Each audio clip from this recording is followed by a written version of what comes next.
여러분 안녕하세요. 디아스포라 투데이의 오일석입니다. 지난 한 주간도 주 안에서 평안하셨는지요? 제가 살고 있는 캐나다 밴쿠버는 흡연을 금지시키는 두 가지 규정이 있다고 합니다. 그중 첫 번째는 공공건물과 대부분 사업체의 실내에서 담배를 피우면 안 된다는 것입니다. 또한 창문과 출입구 그리고 통풍구로부터 6m 이내의 거리에서는 흡연해서는 안 된다는 것입니다. 만약 이를 어길 경우 최대 1만 달러까지 벌금이 부과될 수 있다고 합니다. 밴쿠버의 경우 금연 규정을 어긴 흡연자에게 지난 3년 동안 총 500개의 티켓을 부과할 정도로 매우 적극적인 단속을 하는 것으로 드러났습니다. 이 뉴스를 접하면서 만약 공공장소에서 담배를 피워도 이런 큰 벌금이 내려지는데 이때까지 저희가 살아오면서 알게 모르게 지은 허물과 죄와 제약을 벌금으로 환산하면 얼마나 많을까 이런 생각을 막연하게 해보았습니다. 이 모든 죄를 탕감해 주신 하나님 아버지와 예수님께 감사하면서 첫 찬양 날 구원하신 주 감사 이 찬양을 들으시면서 오늘 한 시간도 저와 함께 좋은 시간 되시기를 기대합니다.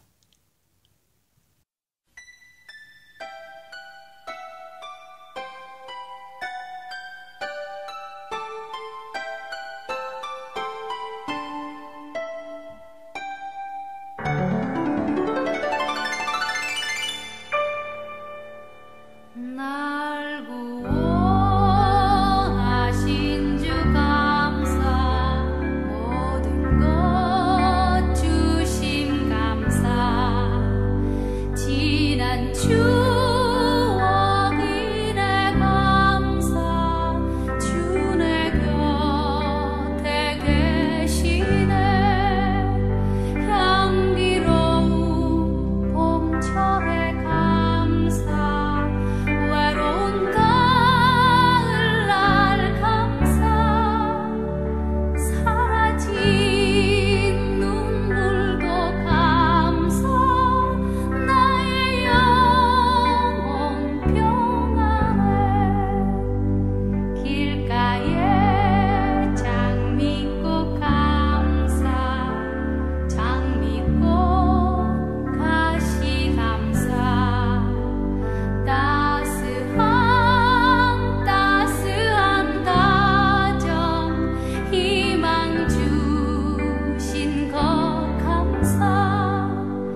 예, 장미꽃에도 감사해야 되겠지만 장미 가시에도 감사해야 된다는 귀한 찬양이었습니다. 어려울 때나 힘들 때나 감사가 항상 흘러넘치는 저와 우리 모두가 되기를 찬양을 통해서 다시 한번 깨닫는 소중한 시간이었습니다. 제가 살고 있는 캐나다가 이전에 비해 훨씬 까다로워진 시민권 신청 기준이 6월 11일부터 적용된다고 합니다. 새로운 규정이 발효될 경우에 영주권자가 캐나다 시민권을 획득하기가 한결 어려워지게 됩니다. 기존에는 시민권 신청일을 기준으로 이전 4년 중에서 3년만 캐나다에 거주하면 시민권을 얻을 수 있었지만 새로운 법안에 따르면 6년 중에서 4년 이상을 거주해야 한다고 하네요. 또한 단순히 6년 중 4년만 거주하는 것이 아니라 4년 동안에 매년 적어도 186일 이상을 캐나다에 거주해야 된다는 새로운 조항이 추가되었다고 합니다. 그래서 시민권을 얻기 위해서는 1년의 절반 이상 장기 해외 체류를 할 수 없게 되었다고 합니다. 그리고 이전에는 영주권자가 되기 전에 취업비자나 학생비자를 통해 거주하던 기간도 시민권 신청을 위한 거주기간에 포함시켰지만 향후에는 오직 영주권자가 된 이후의 기간만 포함시킴으로써 자격 요건이 한층 까다로워졌다고 합니다.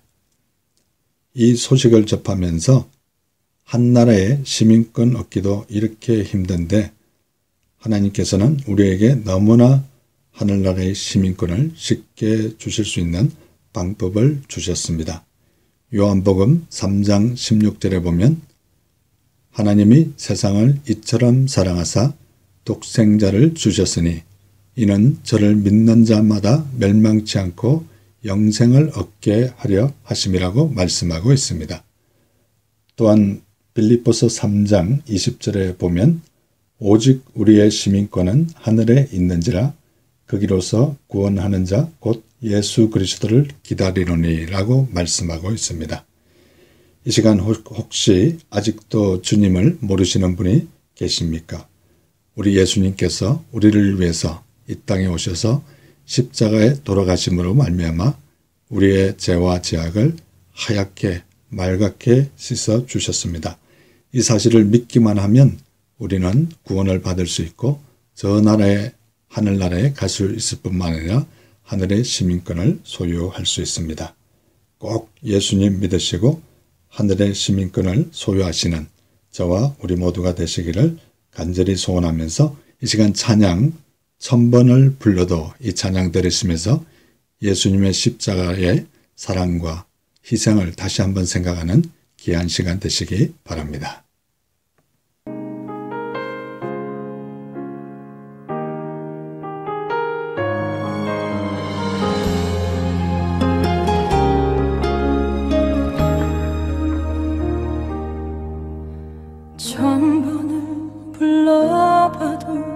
내 눈에 눈물이 멈추지 않는 것은 십자가의 그 사랑 나를 살리려 지신 그 십자가 모든 물과 피 나의 더러운 죄 씻으셨네.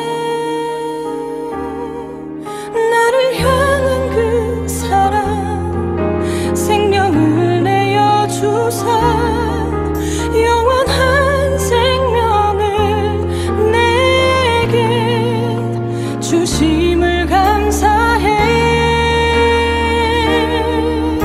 1000번을 불러도 내 눈에는 눈물이 멈추지 않는 것을 십자가의 그 사랑 나를 살리려 하늘 보좌 버리신 나를 사랑하신 분 그분이 예수요.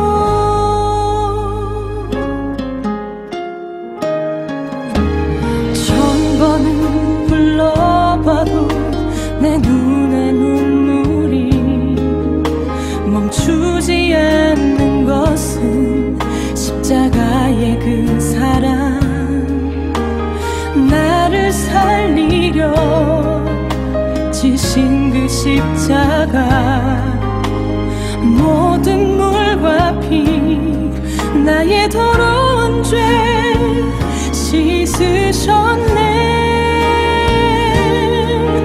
나를 향한 그 사랑, 생명을 내어주사 영원한 생명을 내게 주심을 감사해.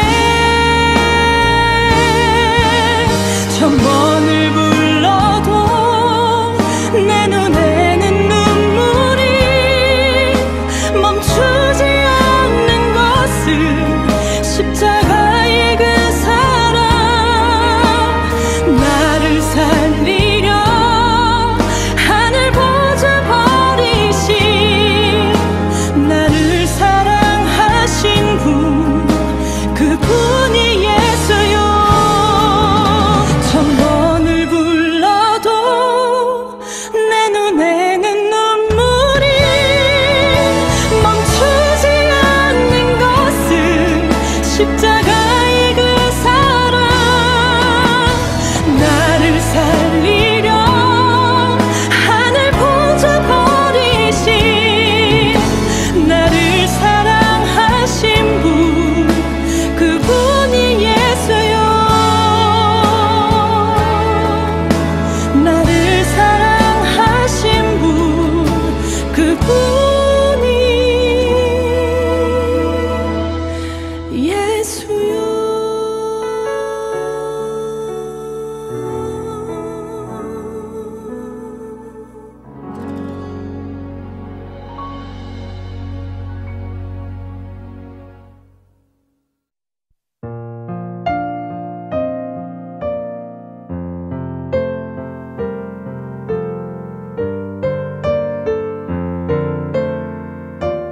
신앙 칼럼. 저와 함께 섬기고 있는 교회 시무장로님 댁 뒷뜰에는 무화과 나무 한 그루가 있습니다.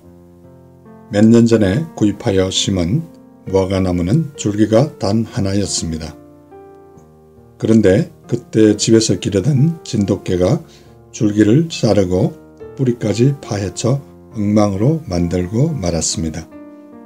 장로님 부부는 매우 실망하였고 무화과 나무가 죽었다고 생각하였습니다. 그런데 신기하게도 그 이듬해 무화과 나무가 살아났을 뿐만 아니라 여러 줄기가 생겨났습니다. 그리고 줄기마다 많은 무화과가 열려서 매년 온 가족이 무화과를 즐긴다는 것이었습니다. 그리고 이웃에게 무화과를 나눠주는 기쁨도 있다고 말씀하셨습니다. 장로님 부부는 추측하기를 진돗개가 뿌리를 건드린 것이 오히려 접붙이는 작용을 해서 더 많은 줄기와 가지가 생겨나게 되었다는 것입니다. 얼마 전에 장로님 댁에서 무화과 나무를 보면서 두 성경 구절이 생각났습니다. 우리가 알거니와 하나님을 사랑하는 자, 곧 그의 뜻대로 부르심을 입은 자들에게는 모든 것이 합력하여 선을 이루느니라고 로마서 8장 28절에 말씀하고 있습니다. 너희가 열매를 많이 맺으면 내 아버지께서 영광을 받으실 것이요 너희는 내 제자가 되리라고 요한복음 15장 8절에 말씀하고 있습니다. 이 시간 이 방송을 들으시는 분 가운데 어려운 환경과 고난을 지나고 계신 분이 있습니까? 말 못하는 근심과 걱정으로 가득 차 있는 분이 계십니까?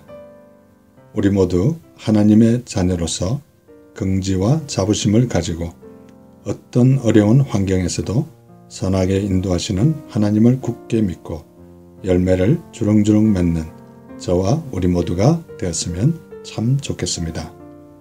이 시간 찬양 이 산지를 주소서를 들으시면서 80이 넘어서도 여호수아 앞에 자신의 신앙 고백을 담대하게 하였던 갈렙의 신앙 고백을 들으시면서 우리도 힘과 용기를 내시는 좋은 시간 되시기를 기대합니다.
지금 여러분께서는 밴쿠버에서 보내드리는 5일 속의 디아스포라 투데이와 함께하고 계십니다.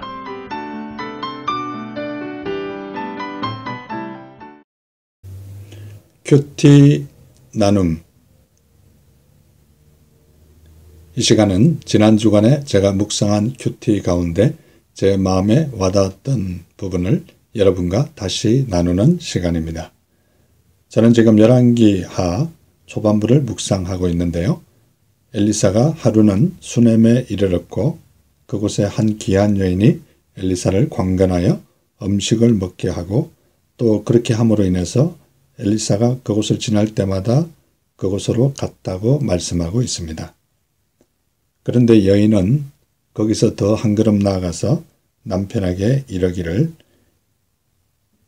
항상 우리를 지나가는 이 사람은 하나님의 거룩한 사람인 줄 내가 아노니 청하건대 우리가 그를 위하여 작은 방을 담 위에 만들고 그가 우리에게 이르면 거기에 머물리다 하였더라고 기록하고 있습니다. 이 여인은 음식만 대접한 것이 아니라 엘리사를 위해서 방도 만들어주고 침상과 책상과 의자와 촛대도 만들어서 엘리사에게, 성경에 보면 열왕기하 4장 13절에 엘리사가 자기 사원에게 이르되 너는 그에게 이르라 내가 이같이 우리를 위하여 세심한 배려를 하는도다 라고 엘리사의 고백을 통하여 정말 세심한 배려를 한 모습을 볼 수 있습니다.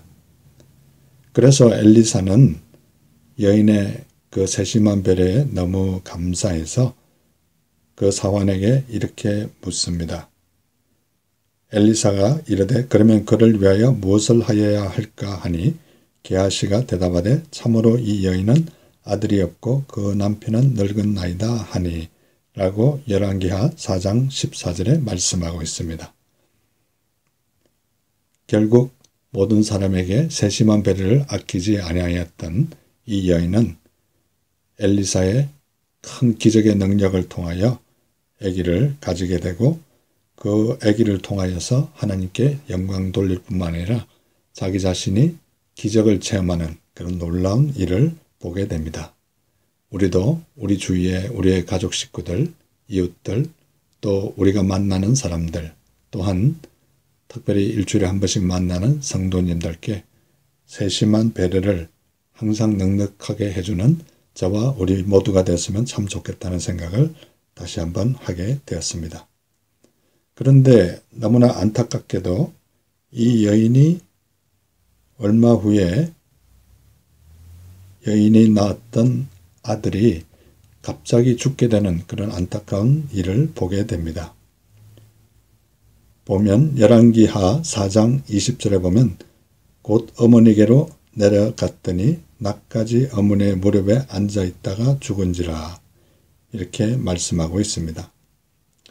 그래서 그 남편을 불러 이르되 청하건대 사원 한 명과 나귀 한 마리를 내게로 보내소서 내가 하나님의 사람에게로 달려갔다가 돌아오리이다 라고 말씀하고 있습니다. 여인은 이렇게 절박한 상황, 어려운 상황에 닥쳤을 때 한탄하거나 자신의 신세를 원망하거나 이렇게 하지 않고 곧장 남편에게 부탁하여 엘리사 선지자에게 달려가는 모습을 볼 수가 있습니다. 우리도 이 세상을 살아갈 때 어려운 일 당하고 힘든 일 당할 때가 있습니다. 그때 사람을 바라보지 말고 또 자기 자신을 한탄하거나 원망하거나 하지 말고 하나님께로 바로 달려가는 저와 우리 모두가 되기를 기대합니다. 그리하여 수넴 여인은 엘리사에게 세심한 배려를 한 대가로 기적적으로 아들을 얻게 될 뿐만 아니라 죽었던 아들이 다시 살아나는 그런 놀라운 역사도 보게 됩니다.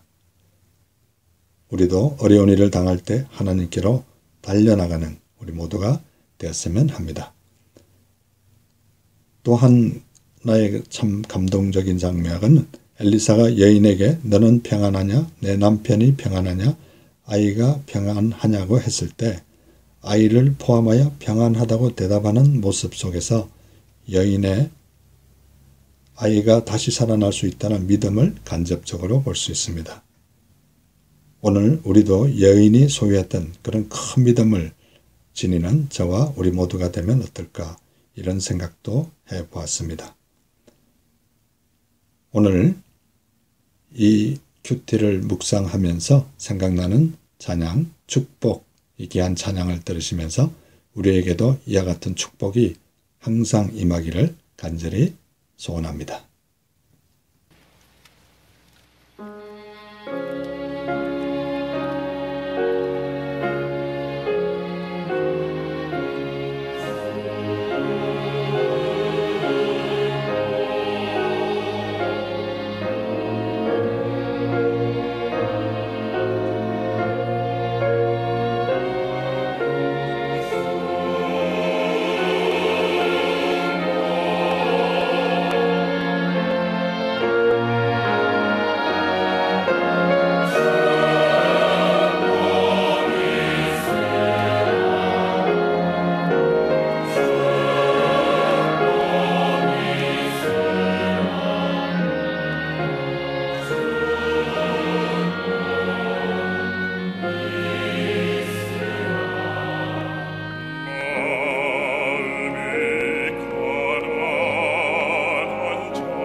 교회 버스 안 조크. 이 시간은 제가 출석하는 교회 3부 예배가 마치고 나면 특별한 일이 있는 경우를 제외하고는 어김없이 저는 교회 버스 위에 올라가서 그 안에 계신 분들을 위해서 또 버스 운전하시는 분을 위해서 간절히 기도해드리고 간단한 조크를 하나 던지는 그런 사역을 매주 하고 있습니다.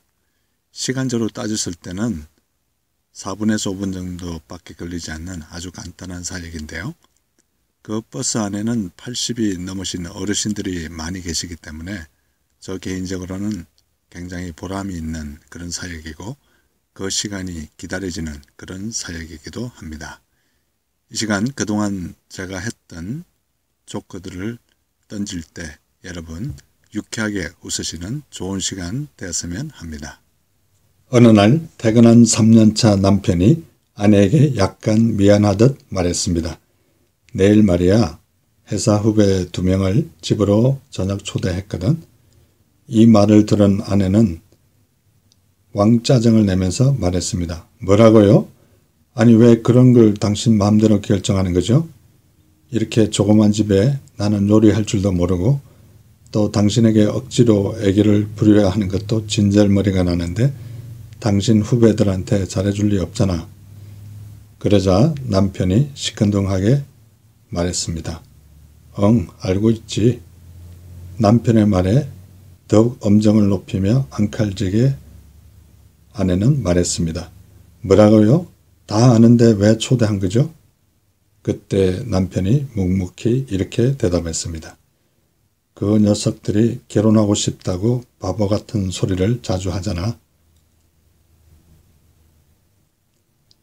여러분 재미있는 시간 되셨는지 궁금합니다. 저는 이 조크를 말할 때마다 생각나는 성경 구절이 있습니다. 골로새서 3장 23절 무슨 일을 하든지 마음을 다하여 주께 하듯 하고 사람에게 하듯 하지 말라. 우리가 가까운 사람일수록 더욱더 예수님께 하듯 더 잘 섬기고 더 친절하게 하는 그런 습관을 기르면 어떨까 이런 생각을 해보았습니다.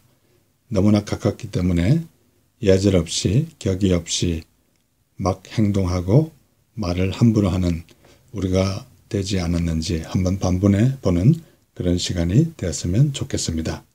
이 시간 찬양 주의 동산으로 이 찬양을 들으시면서 정말 멋있는 주님의 동산처럼 우리의 가정을 또 우리가 만나는 사람들에게 주의 멋진 동산을 만드는 창조하는 저와 우리 모두가 되기를 다짐하면서 남은 시간도 복된 시간 되시기를 기대합니다.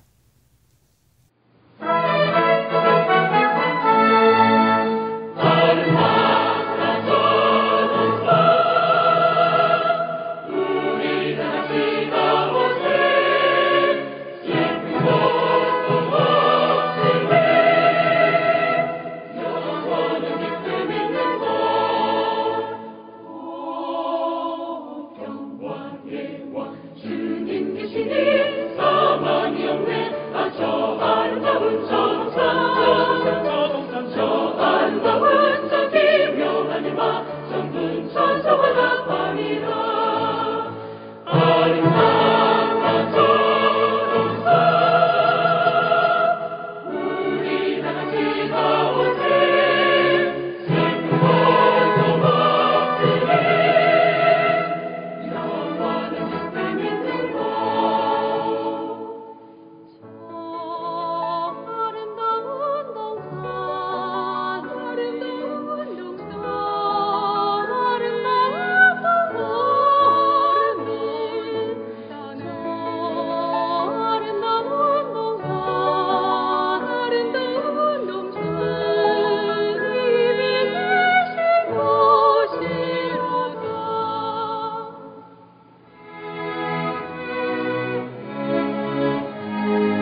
지금 여러분께서는 밴쿠버에서 보내드리는 5일 속의 디아스포라 투데이와 함께하고 계십니다.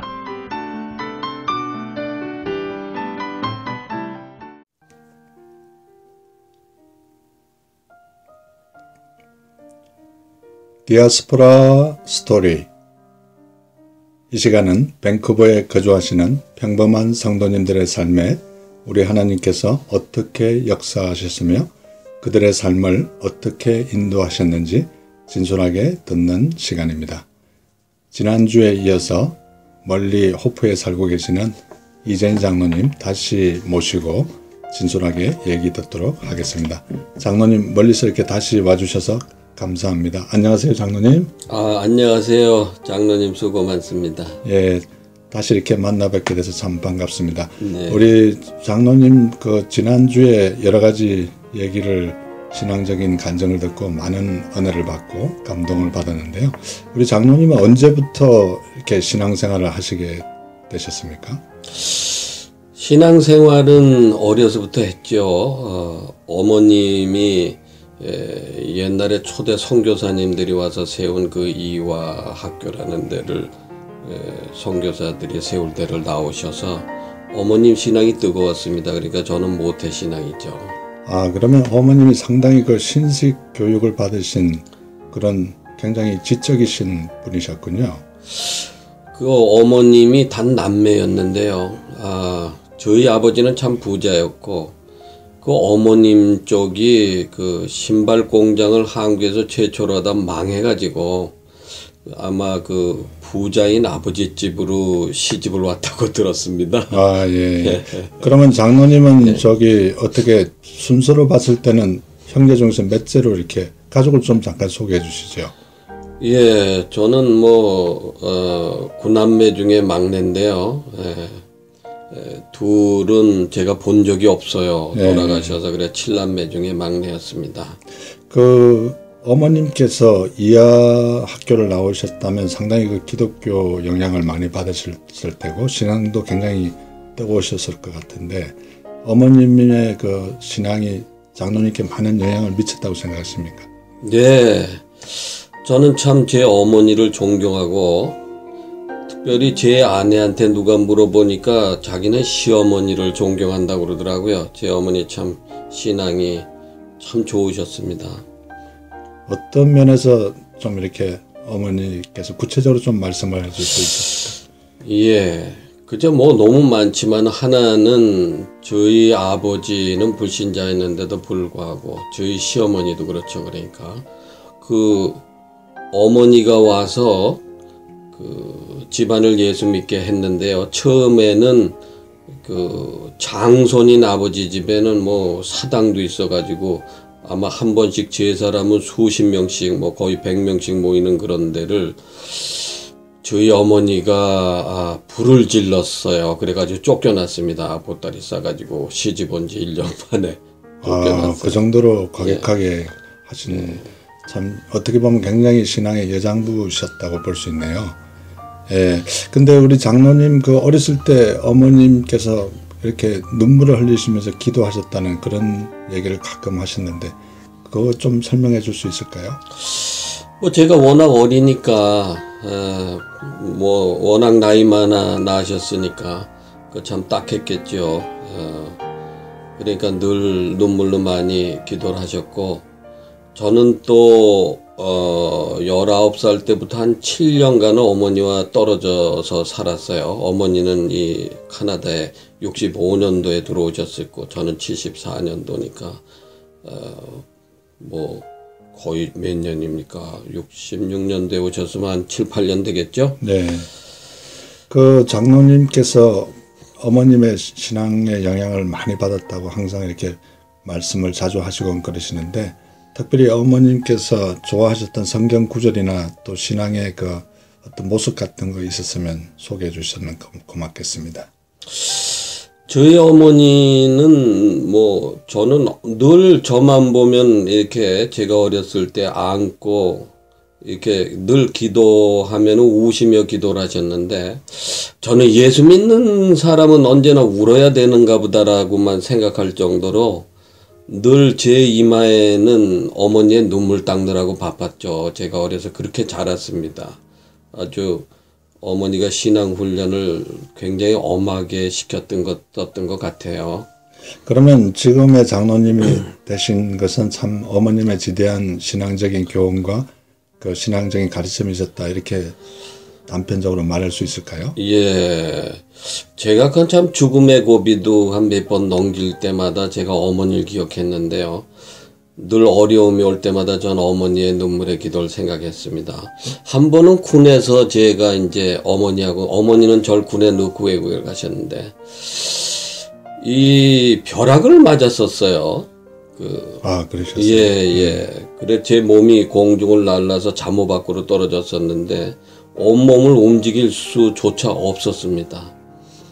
그런데 전혀 나는 이게 도대체 이게 어떻게 된 노릇인가 이렇게 생각하고 있었는데, 제가 아주 멀쩡하게 잘 또 살아서 내려와서 제 위에 있는 대장한테 얘기하니까 정신병자라고 얻어맞은 기억이 있어요.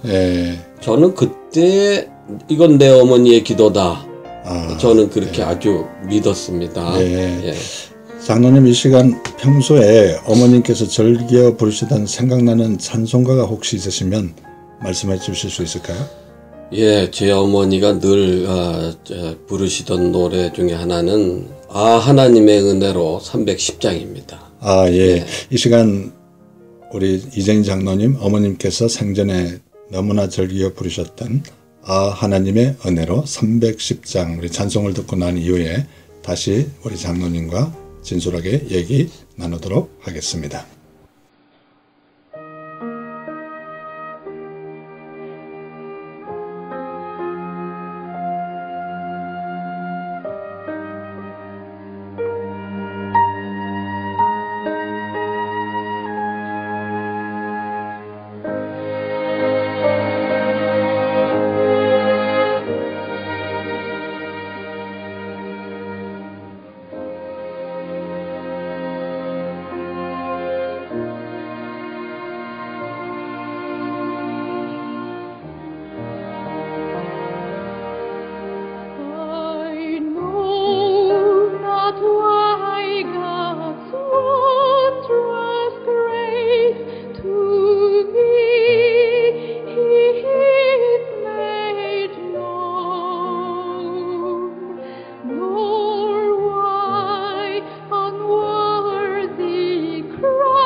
예, 내가 믿고 또 의지함은 내 모든 형편 아시는 주님 늘 보호해 주실 것을 나는 확실히 아네. 우리 이재인 장로님의 어머님의 귀한 신앙 고백과 같은 귀한 찬송이었습니다. 자, 장로님 계속해서 말씀 나누고 싶은데요. 지난주에 그 관광회사를 통해서 전도를 하게 됐다는 간증을 들었는데요. 그 후일담에 대해서 오늘 좀 이렇게 더 진솔하게 얘기를 해주시면 많은 분들에게 은혜가 될 것 같습니다. 그 당시에 그 관광회사를 운영하셨던 사장님께서 상당히 어려운 상황에서 극적으로 장로님을 만나셨다고 얘기 들은 것 같은데요. 조금 이렇게 설명해 줄 수 있을까요? 예, 장로님 뭐 누구라고 이렇게 이름 밝히거나 그러는 건 좀 삼가해야겠죠. 예. 지금은 아마 참 북미에서 굉장히 큰 회사로 다 성공을 했습니다. 근데 그 당시에는 제가 듣기로는 사업을 하다가 망해서 다른 분의 조그만 그 관광 그 회사를 인수해서 사장이 그 회사의 부인을 맡기고 이제 가이드까지 해야 되는, 그러다가 카나다 여행을 이렇게 처음 아마 만들었다고 들었어요. 네, 그 장로님의 말씀을 들어보니까 그분도 장로님께서 이렇게 전도하자고 이렇게 조건을 내걸었을 때 본인도 사실 힘든 상황이기 때문에 지푸라기라도 잡는 심정으로 그렇게 수락을 했던 것 같네요. 들어보니까. 참 훌륭한 분입니다. 지금은 아마 교회도 잘 나간다는 후에 소식을 듣고 아마 중직이 됐을지도 모르죠. 예. 예. 그런데 그 당시에는 저희 집에 꼭 뭐 오는 사람 중에는 믿는 사람들도 있어서 예. 목사님이 자기의 그 목회에 관한 것을 밝히지 않고 휴가차 왔다가 또 본교에 가서 설교를 이렇게 하셨다는 얘기를 후에 들었어요. 아, 예. 예. 제가 또 듣기로는 그 여행사에서 이제 여행에 마치고 나면 앙케이트 설문조사 이렇게 해가지고 어디가 제일 인상적이었는가 캐나다에 왔을 때, 그럼 예를 들면 첫 번째 캐나다 로키, 두 번째 뭐 밴프, 세 번째 자스퍼 이런 식으로 쭉 하다가 맨 마지막에 장로님 집 가든 이렇게 했는데 장로님 집 가든에 오신 고객들이 가장 많은 표를 얻었다, 그런 얘기를 들은 게 있는 것 같아요. 좀 설명해 줄 수 있을까요? 예, 저도 참 이해가 참 안 되는 그런 일이었죠. 카나다 하면 제일 유명한 게 로키, 뭐 밴프, 좌스퍼 아니겠습니까? 네. 그런데 하루는 가이드가 와서 그래요. 장로님의 이야기가 중앙일보의 중앙에 늘 이렇게 연재가 돼서 나갑니다. 그래서 깜짝 놀랐어요. 왜 제가요? 저희가 갔다 오면 설문조사를 하는데 그 사람들이 진짜 좋다고 그래야 될 때를 얘기 안 하고 장로님 집 1등으로 나왔어요. 그래서 장로님 집을 신문에 내는데 모르고 계셨습니까? 그러더라고요. 예. 장로님 그걸 보통 한 몇 년 정도 그렇게 하셨습니까? 전도와 섬김을? 제가 그만둘 때까지 했으니까 거의 한 5, 6년 했겠죠. 야, 거의 10년 가까이 그렇게 하셨네요. 예. 그렇게 해서 미국에서 사실 많이 알려지게 됐고, 또 목사님이나 이런 장로님들이나 이런 분들이 여행을 오셨다가 그 광경을 보고 이제 또 소문이 나서 가능하면 또 많은 사람들이 그쪽 여행사를 이용했다는 그런 얘기인가요? 예. 사장님이 저한테 시편 23편을 아주 큰 좋은 족자를 이렇게 주시면서 그런 얘기를 해 주시더라고요. 예. 사람들이 이렇게 여행사로 가면 장로님 댁을 가나요? 이렇게 문의가 온답니다. 예. 어쨌든 그렇게 해서 그분도 참 처음에는 어렵게 사업을 시작했지만 지금은 뭐 굉장히 하나님 축복을 받아서 장대하게 됐고, 따지고 보면 전도하자는 조건을 받아들임으로 인해서 덤으로 그분은 축복을 받은 것 같아요. 글쎄 그거야 하나님이 하시는 일이니까 제가 모르지만은 그저 저는 정말 기쁘게 했습니다. 근데 그 와중에 어떤 가이드가 지침을 잘 몰랐는지 아니면 장로님이 전도하는 것에 대해 좀 반감을 가지고 있었던지 굉장히 그 불만을 표출한 그런 일도 있었다면서요.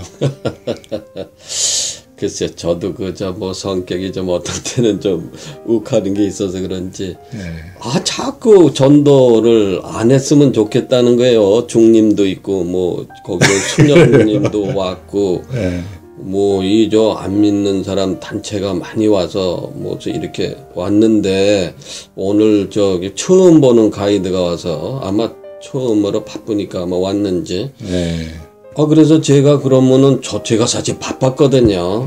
예. 제가 정말 사업이 바빴습니다. 그 전도를 할 수 없다면 제가 돈이 목적이 아니니까. 이제 그만두겠노라고 내가 사장님한테 전화하겠다고. 그랬더니, 당장에 사장님이 비행기를 타고 올라오셔서 어느 말씀이 보니까 그 사람을 이렇게 몰라서 그랬더니 죄송하다고. 그 사람을 이렇게 그만두게 회사를 하고, 와서 그렇게 사과를 하고 그러더라고요. 바쁜데. 그런 일이 있었군요.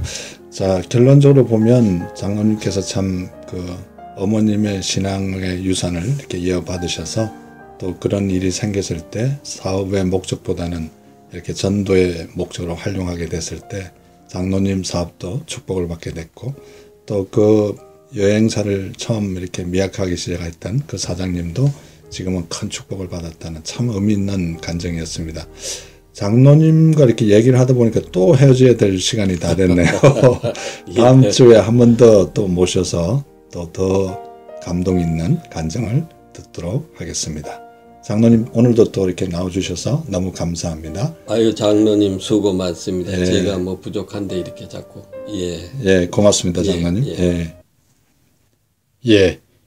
여러분 오늘도 저와 1시간 동안 좋은 시간 되셨는지 궁금합니다.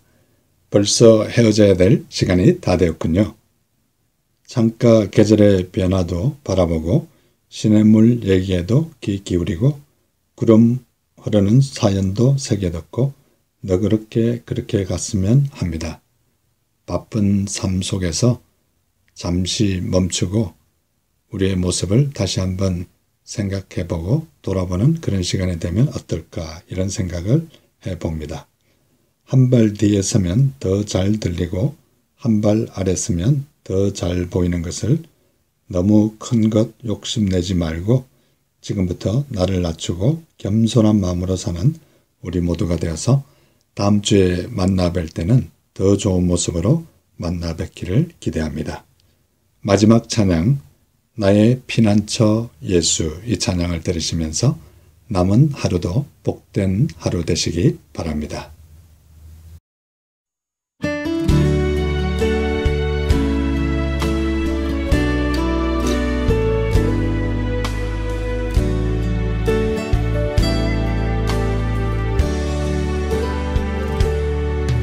나의 피난처 예수 의지해요.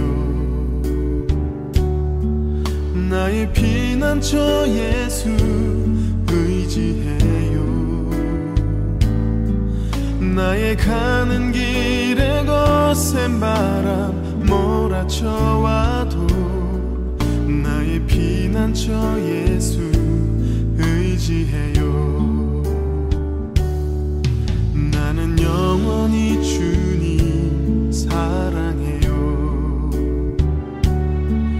나는 영원히 주님 사랑해요. 세상 어떤 것도 나의 사랑 끊을 수 없네. 나는 영원히 주님 사랑해요. 아바 아버지 나를 사랑하시니 나의 모든 것 주께 드려요. 아바 아버지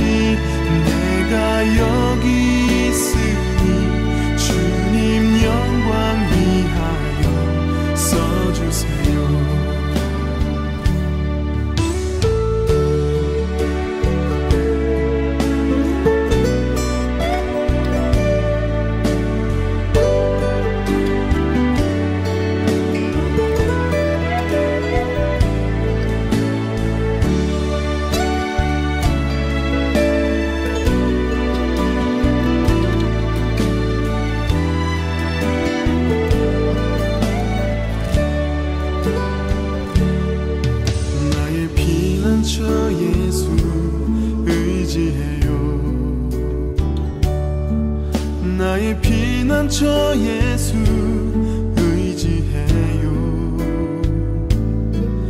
나의 가는 길에 거센 바람 몰아쳐와도 나의 피난처 예수